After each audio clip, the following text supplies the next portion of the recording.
In our modern world, we put celebrities on pedestals and we take great pleasure in ripping them down. Is Meghan to blame? Is it Harry? Have they been unfair to the Queen? It looks spoiled. It looks hypocritical.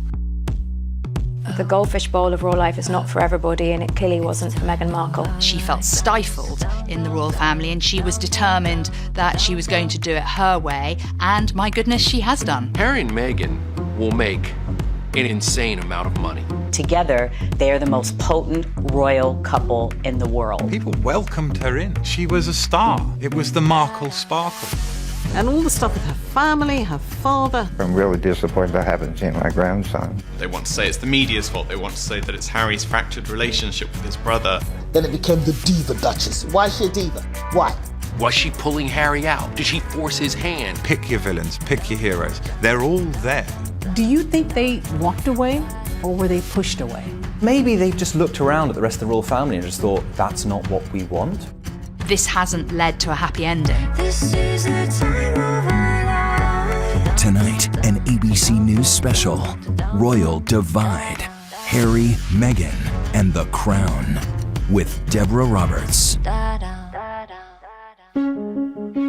The royal family continue to deliver new storylines that we've not experienced before. Once Meghan and I were married, we were excited, we were hopeful, and we were here to serve. For those reasons, it brings me great sadness that it has come to this.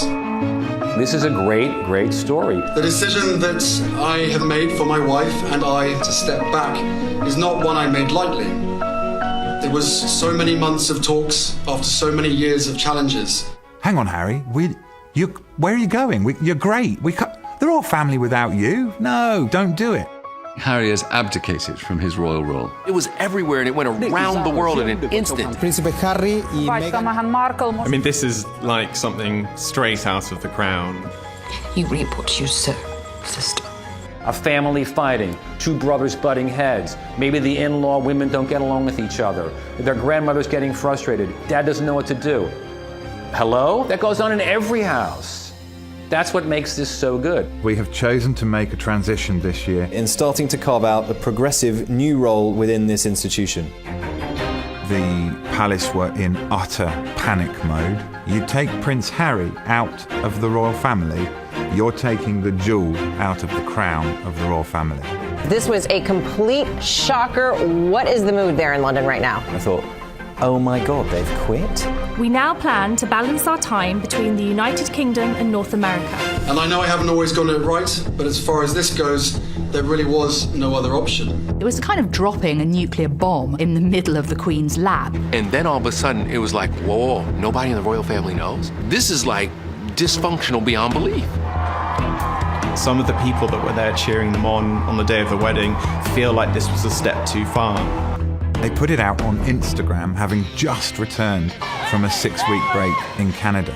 A couple that we knew weren't happy. Realising, having a glimpse of what life could be like outside of the bubble in London, and saying, you know what, we're going to do this. This is what we want to do. They've come across as rather precious, spoilt millennials, throwing the toys out of the pram because it's not exactly what she wanted or they wanted as a couple. Harry and Meghan, in the eyes of the public, said, oh, actually, we just want the good parts. And we don't want to do all of this sort of boring pomp and pageantry. The public doesn't want them on yachts in the south of France with Elton John, because that's not what it means to be royal here. She probably has the sort of fairy tale view that we had, only to find that once she becomes involved with Harry, it's not a fairy tale. They started to get a lot of criticism about the way they were living their lives. Were they just being naive? It's not all palaces and fast cars and lots of money. It's the gilded cage. In the end, it's not about you, it's about anything you can do to support the Queen, who's the head of state. For Prince Harry to make the decision to say, I'm stepping back, I don't want to be a royal, that is an enormous slap in the face for the royal family as an institution itself. So Harry was, if you like, summoned to see the boss of the family. There was then a summit at Sandringham. It was a 2-hour meeting with Harry, the Queen, Charles, and William. Harry, I heard, was extremely nervous before he went in there. He hoped that going in there he was going to see his 93-year-old grandmother, who was always had a soft spot for him, but there was a strong chance that behind that door was also a very angry monarch. And there they began to hash out what this new role for Harry's going to be. Who's going to pay for what kind of security you're going to have, where you're going to live, how many times you're coming home, what are your titles going to be, all that sort of stuff. Because they take money out of the sovereign grant, which is taxpayer money used to pay for the royal family. People in this country feel they have an ownership. So there's this sense that they should not be freeloading royals. And then came this sort of unprecedented statement from the Queen. Although we would have preferred them to remain full-time working members of the royal family, we respect and understand their wish to live a more independent life as a family, while remaining a valued part of my family. She repeated this word family 8 times in her statement. So the tone was more grandmotherly than sovereign. We support you, Harry. We're disappointed, but we want what's best for you. That is unprecedented. It was her saying, this is my family, we're sorting it out. But essentially that Harry and Meghan had got what they wanted. Harry and Meghan got what they wanted, but at a price. Our hope was to continue serving the Queen, the Commonwealth, and my military associations, but without public funding. Unfortunately, that wasn't possible. She loves Harry, but when it comes to the decisions about the future of the crown, she's ruthless. And that's the big thing that people wanted to see, like the Queen came down with the hammer. She's 93 years old. She has been known to be tough, but yet she sounded very grandmotherly. But you can be lovingly tough, and in a very short period of time, a decision had been made by the Queen. Tonight, everyone looking at the clues in the Queen's words. Taking away the HRH titles, removing public money, they're no longer working members of the royal family because the Queen's not allowing it. I've accepted this, knowing that it doesn't change who I am or how committed I am. But I hope that helps you understand what it had come to, that I would step my family back from all I have ever known. I think despite our surprise at the way in which this news was delivered, the signs were there all along. We saw it when we were on the royal tour with them around Australia. Harry was not his usual self. He wasn't chatty, he wasn't calm and relaxed. He was kind of angry. The documentary that Meghan and Harry did with ITV clearly showed two people in a very fragile state. Meghan said that this wasn't what she expected. It's not enough to just survive something, right? Like, that's not the point of life. You've got to thrive, you've got to feel happy. It became clear now in retrospect, this is only going to go on for so long. It's a very real thing to be going through behind the scenes. They wanted privacy for their lives. You know, the way they introduced Archie was different. He wasn't given the title of Prince Archie. He was just Baby Archie. That was a clue. They'd reached a point where they knew that they had to make change quickly, or it could have major damage on their lives or even their mental health. Royal watchers are losing their minds, apparently. The backlash against the Duke and Duchess of Sussex decision has created enormous divisions. It's been very divisive. They are human. But they keep having problems. They keep doing the same silly things over and over again. Silly. Is she the victim or is she the villain? Is she the woman who stole the people's prince? For me, maybe Meghan is the woman that set Harry free. Meghan has, if you like, given Harry the confidence and the courage to take the biggest gamble in his entire life. Next, Megxit and the media. The press in this country have made Meghan's life a living hell. Meghan is being blamed.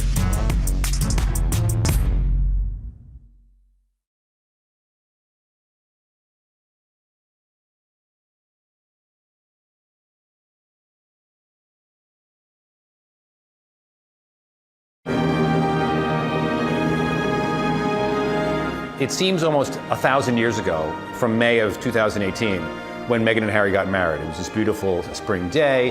And their idyllic wedding was just typical of the British sort of adoration for them. It was so magical. And I'm a dude, and I was still caught up, swept deep in what happened that day. They seemed incredibly in love, and maybe more importantly, the public seemed very much in love with them. When 2 billion people watched them get married on television, People welcomed her in. She was a star.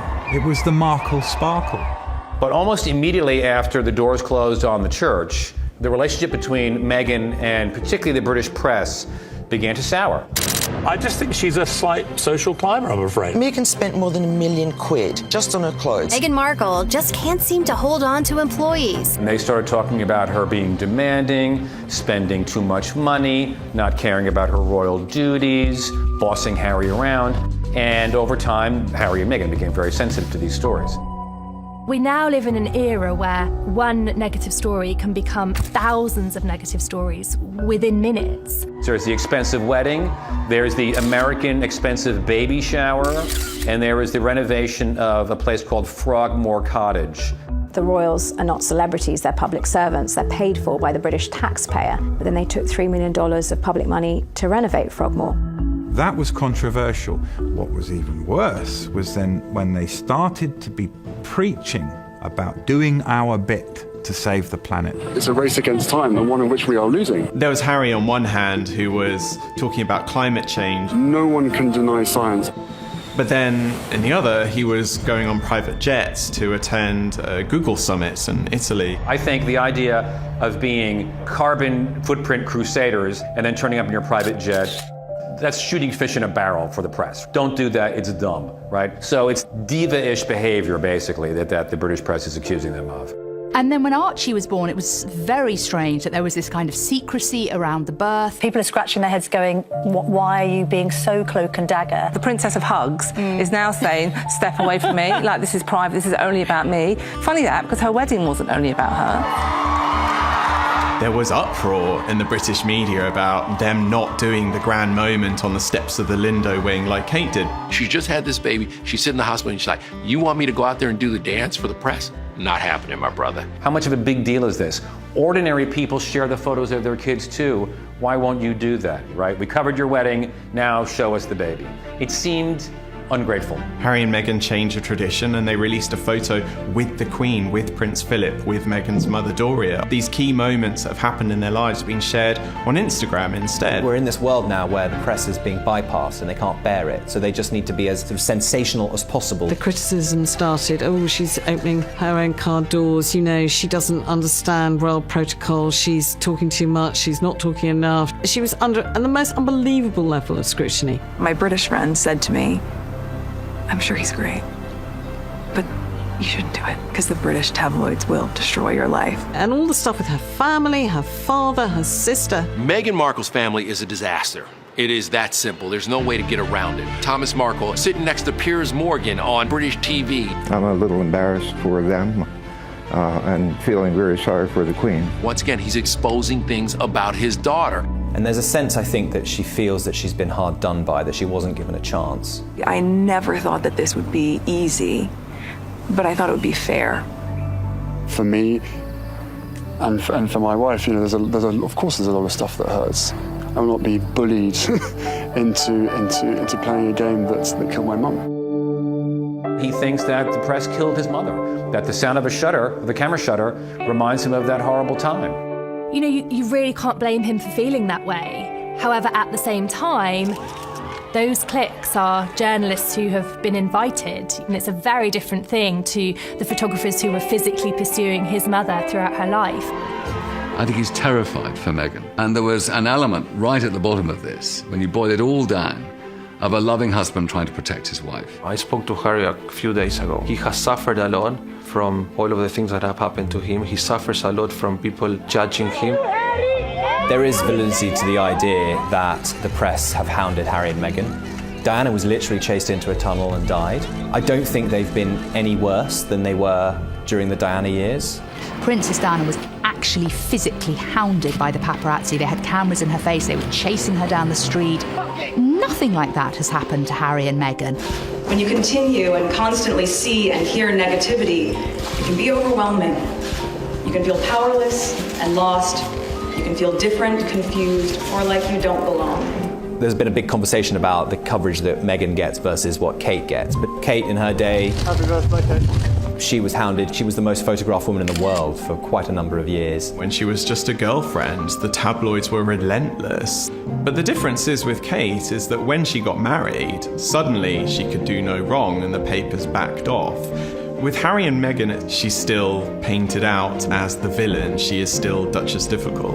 And that's a narrative that the tabloids absolutely adore. We've got perfect Kate, trashy Meghan. The list of complaints against Meghan is astounding. She made avocado toast for a friend who was visiting, and he put it on Instagram, and then suddenly the headlines were about how she is contributing to climate change and unfair labor practices, and she's choosing end of the world. Yeah.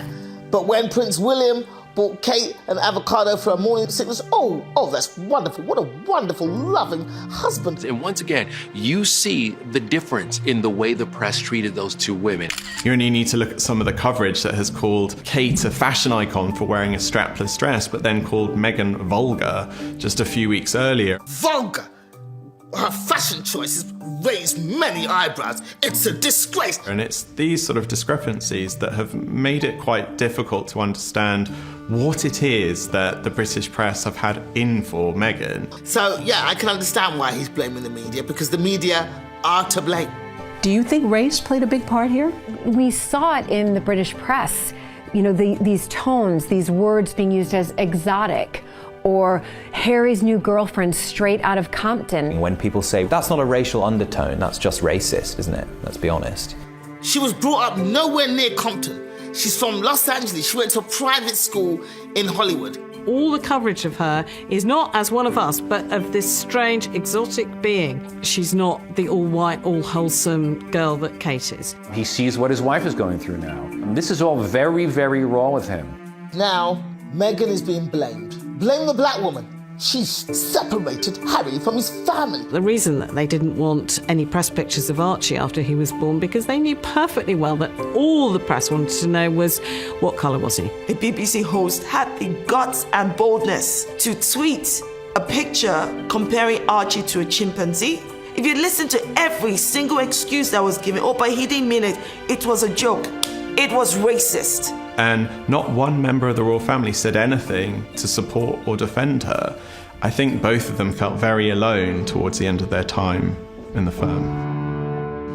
When we come back, Meghan and the royal reality. The royal family is not kombucha at your door at 4 o'clock in the morning. It's stale sandwiches and white bread. That is what the royal family is.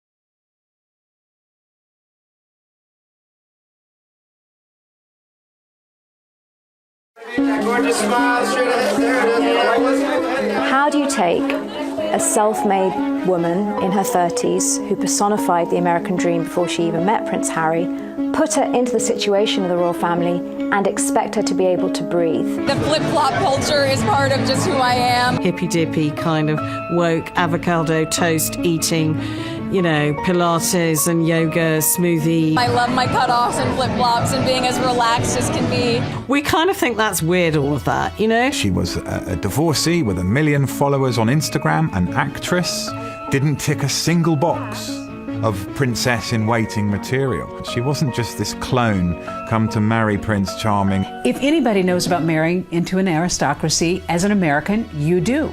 Are there rules? Is there a rule book when you start to enter this world of nobility? And America, we love the royal family and we love the aristocracy, so of course we must know how it's done. Table manners, like 6 forks, 6 knives, 3 spoons, 4 glasses, and that's what Meghan has had to go into. But do you have that sense of responsibility, Prince Harry, for what you're asking Meghan to do? That sense of responsibility was essentially from day one.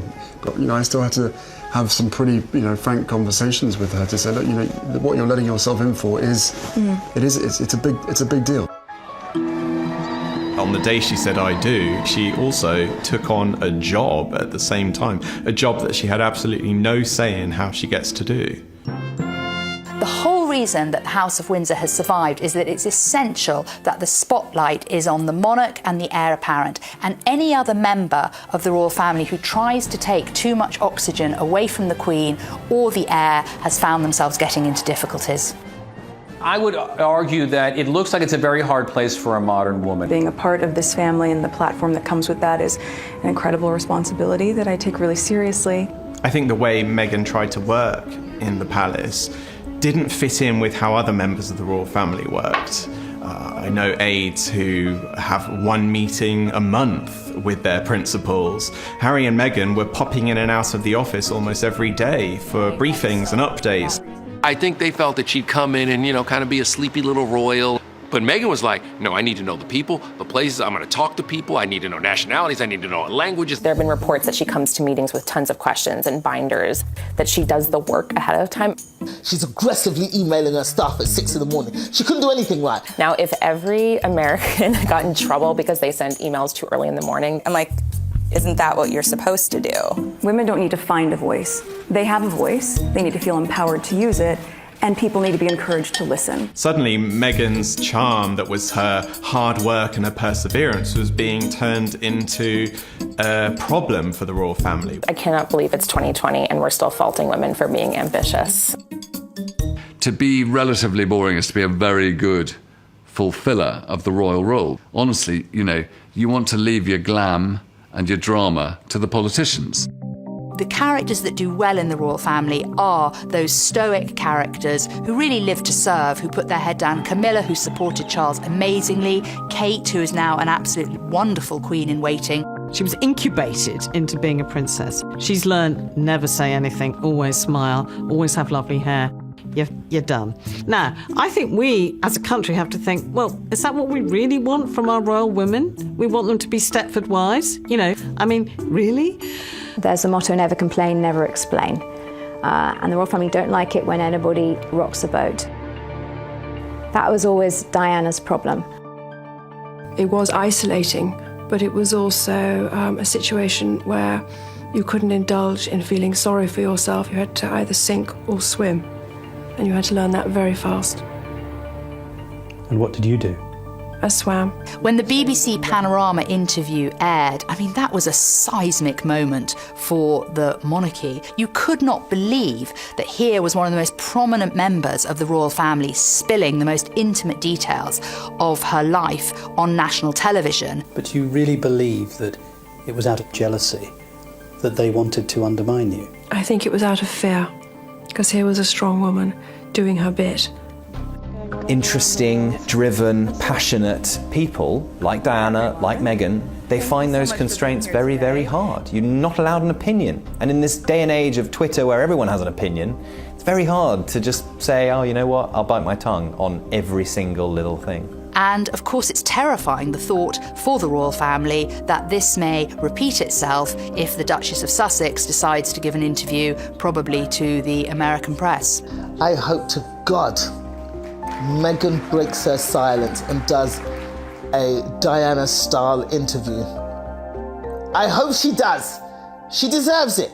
Why not? She needs to be able to clap back at all those haters. But Meghan gave us a glimpse into how she's feeling anyway when she spoke to ITV. That now famous phrase that she said to Tom Bradby, where she said, "Thank you for asking me how I am." And also thank you for asking, because not many people have asked if I'm okay. But it's a very real thing to be going through behind the scenes. And the answer is, would it be fair to say not really? Okay. What did you hear when you heard that statement? What I thought of that was she's a shell of herself. She's not that full of life, optimistic American that we first saw on that sofa when they were engaged. And I think she thought, well, why should I have to do all of this in the public eye if no one's going to listen to me and none of the really good ideas I have are going to be heard? I think we feel that she had this immense privilege and she's almost sort of thrown it back in our faces because it wasn't exactly what she wanted or expected it to be. They've brought diversity into the royal family. They've brought an American into the royal family, a divorcee. They've shown that they can be modern and inclusive. And yet within 2 years, Meghan can't hack it. There was going to be this clash between a family wanting to bend her into place and her wanting to change them. So yes, maybe Meghan hasn't succeeded in totally revolutionising the royal family, but they haven't succeeded in bending her into place. Next, Harry, a reluctant prince. And during that period of frustration, did you ever wish that you weren't a prince? I wish that quite a lot, actually.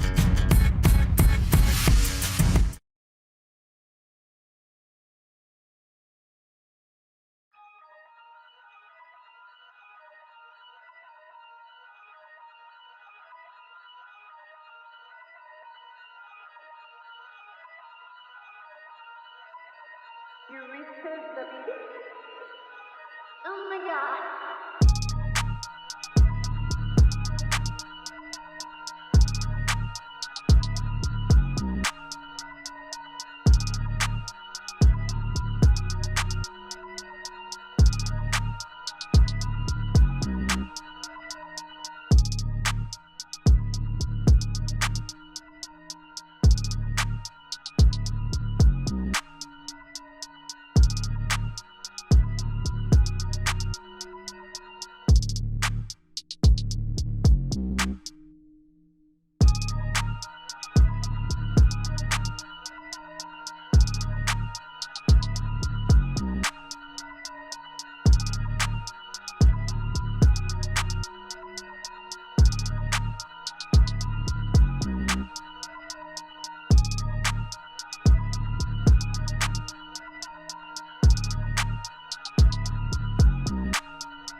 Oh my god.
What we've always known with Prince Harry is that he is a reluctant royal. You can take the prince out of Harry, but you can't take the Harry out of Harry. I want you to hear the truth from me, as much as I can share, not as a prince or a duke, but as Harry, the same person that many of you have watched grow up over the last 35 years, but now with a clearer perspective. Now, life is going to be very different for him. Yes, the abdication of royal rank is a huge step for a prince. And he has followed his heart, God knows. He's followed his instincts. My goodness me, it's going to be a challenge making this work. But that is Prince Harry. He doesn't want to be a royal. He's being a father. This is a guy who is trying to protect his cub and his lioness from whatever it takes. He has become an incredible man, the man that his mother would be proud of. I think it's really important to remember that the British public have kind of adored Harry, and he is like the nation's favourite son. We felt so devastated for him when we saw him as a young boy walking behind his mother's coffin. Somebody losing their mother and then it being, projected to the millions on TV screens. It gives me chills thinking about it. He said, I kept thinking, this is my mother. Why are you crying? You couldn't have loved her like I loved her. The country essentially adopted Harry and William as their own. The fascination now, especially with this generation, is we care about her sons and we want to make sure that they're happy. What we saw after Diana's death is that the bond between William and Harry surpassed any brotherly bond. I think for a long time, William and Harry maybe felt like a team outside of the royal family, children of Diana, somehow, different to everybody else. But you simply cannot underestimate how close Harry and William became.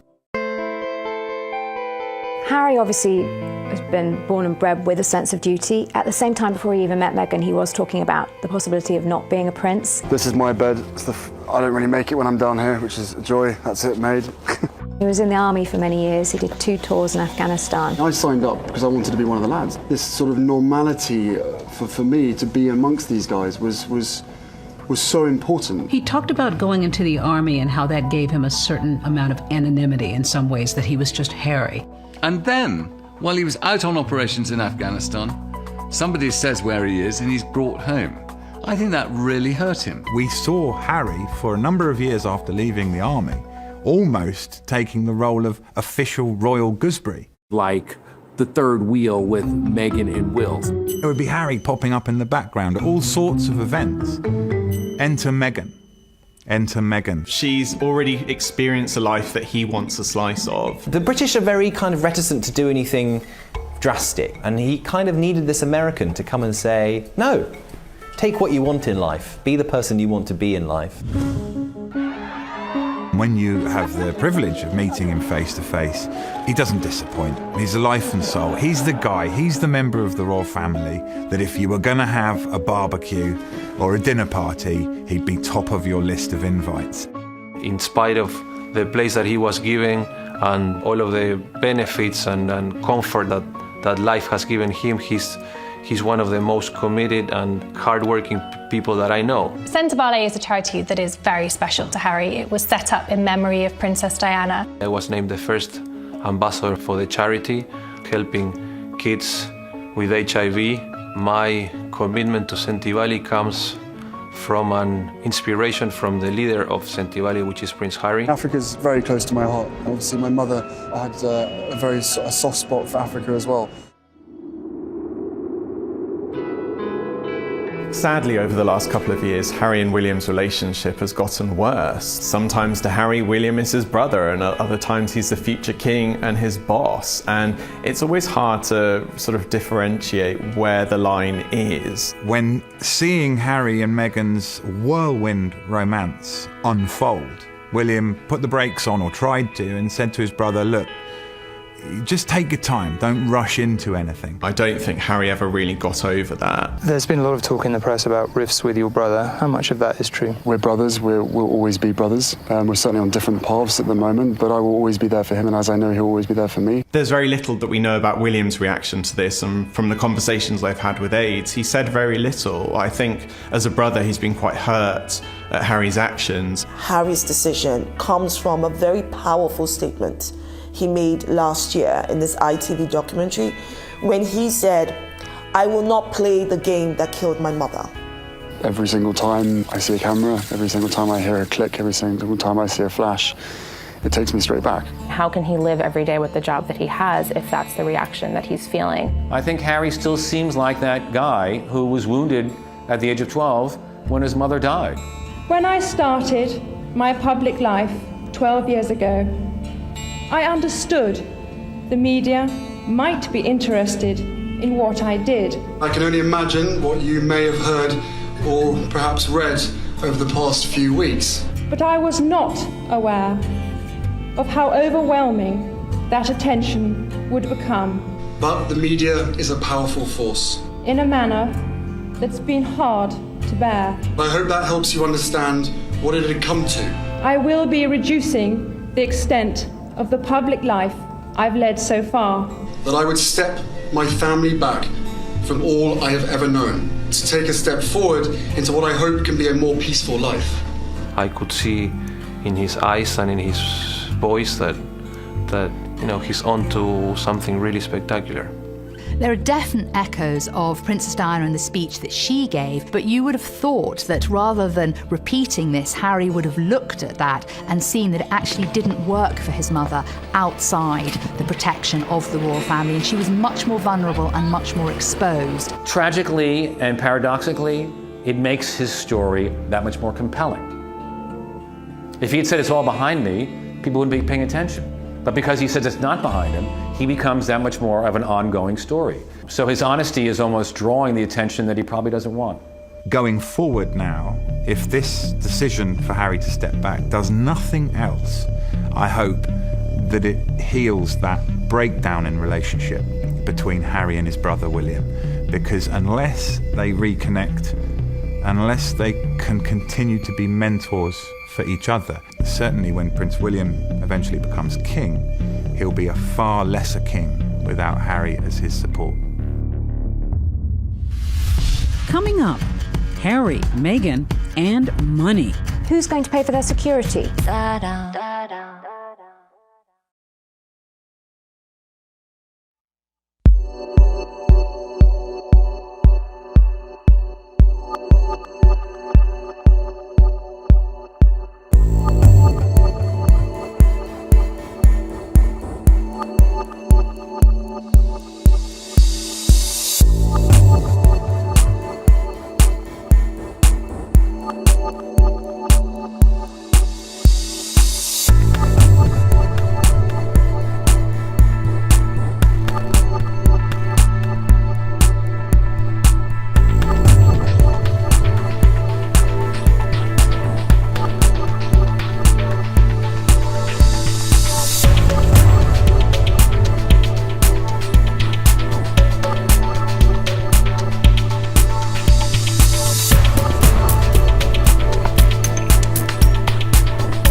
The decision that I have made for my wife and I to step back is not one I made lightly.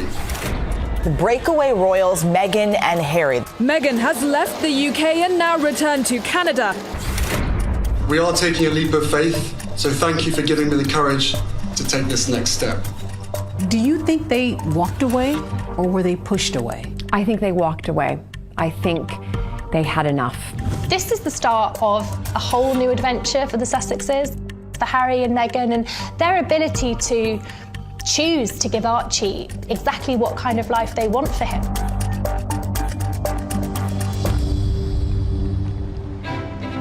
Harry and Meghan are living on Vancouver Island, which is in British Columbia, the west coast of Canada. They have been staying there for almost a couple of months now. The couple have been staying in a beautiful waterside mansion. Well, I think Harry and Meghan have already experienced a breath of fresh air in Canada, a place where they are hugely adored. Canadians are really excited about Harry and Meghan moving to Canada. We haven't learned how to play it cool yet.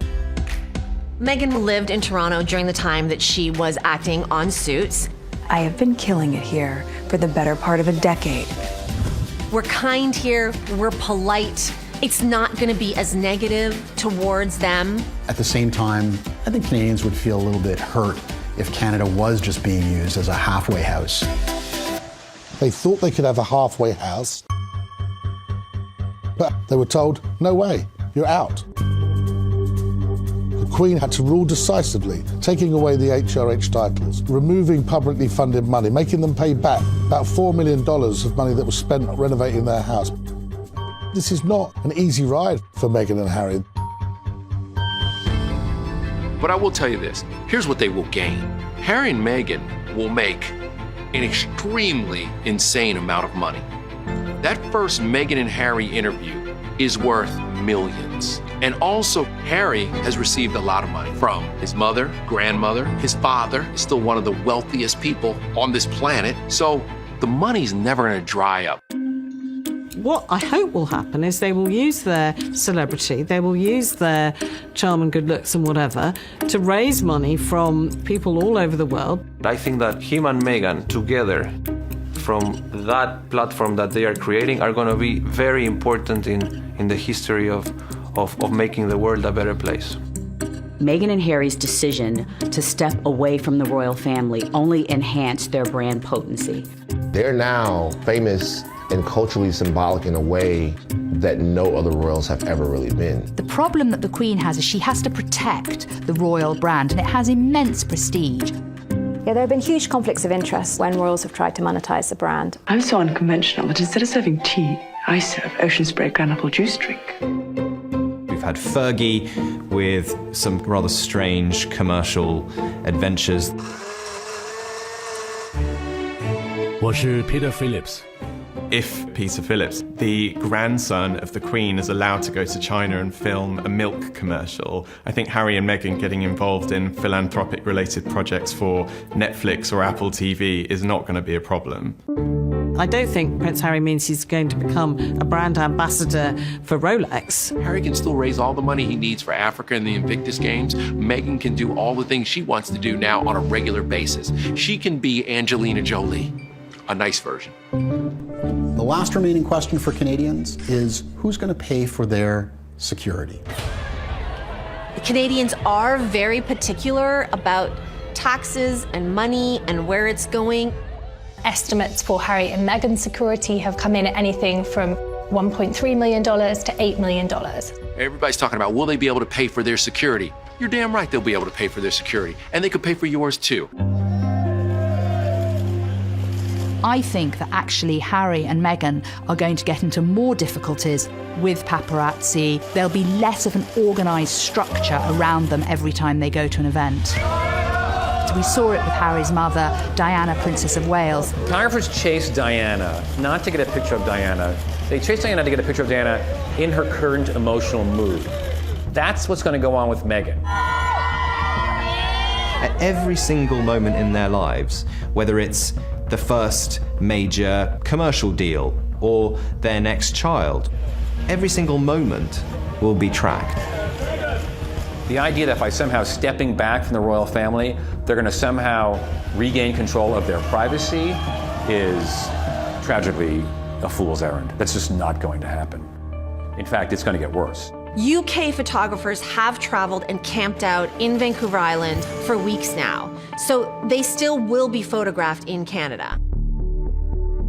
He wants to live a normal life, as normal as his life is going to be, right? Because when you have 1,000 paparazzis outside your house in Canada waiting to get one picture of your son, that's not very, very normal.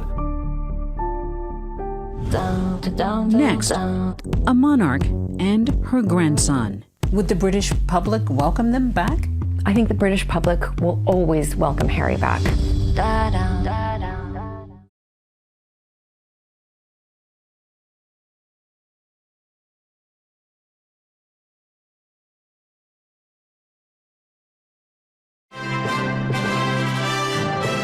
At the end of the day, there are lots of reasons that people care about this story, but one of the main reasons is because they're worried about the Queen. Long live the Queen. We love the Queen. Your Majesty, you look beautiful. This is a human story. The Queen is 93 years old. Her husband, Prince Philip, is 99 this year. He's not been at all well recently. She's had to cope with that. She's had to cope with Brexit. She's had to cope with Prince Andrew and all those dramas at the end of last year. But don't forget, this is a woman with a lot of experience, and I don't think people should worry too much.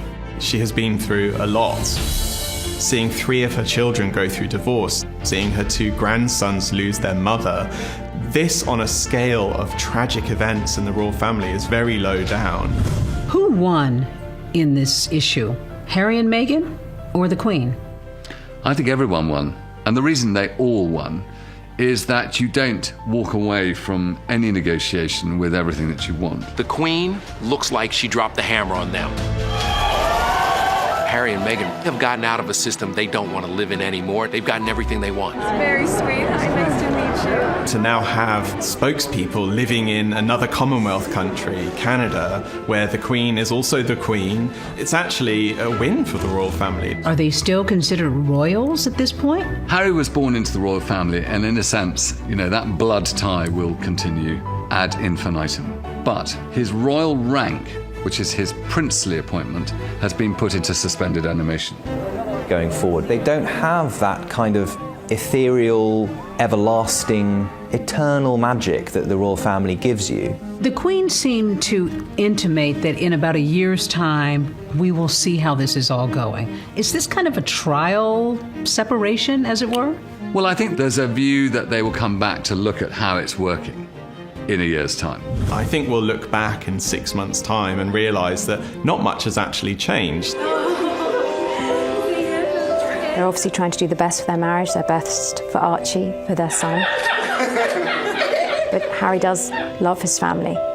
The important thing to remember is that the Queen is a grandmother and she has so much love for her grandson and he adores her, and that bond will stay.